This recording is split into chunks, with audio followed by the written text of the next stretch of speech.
درانو کتونکو السلام علیکم. زه محمد سلمان همدرد د حق غږ پښتو چینل خبري لنډیز کې ستاسو کوربه اوس تاسو پام را اړوم د مهمو خبرونو لنډیز ته. د افغانستان سولې لپاره د امریکا د بهرنیو چارو وزارت ځانګړی استازي په پاکستان کې د پاکستان پوځ له مشر جنرال خمیر جاوید باجوا سره تر لیدنې وروسته دوحې ته تلل.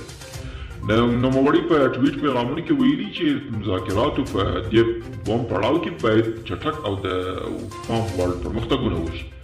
د پښتون ژغورنې غورځنګ مشر منظور پښتون وایي دوی د خپلو حقونو غوښتنه کړې ده او هیڅکله یې د حکومت او ادارو پر ضد د سپکاوي ویناوې نه دي کړې. هغه زیاته کړې ده چې پاکستاني ادارې د حق غوښتنې چغې ته د سپکاوي نوم ورکوي خپله ستونزه ده نه د دوی.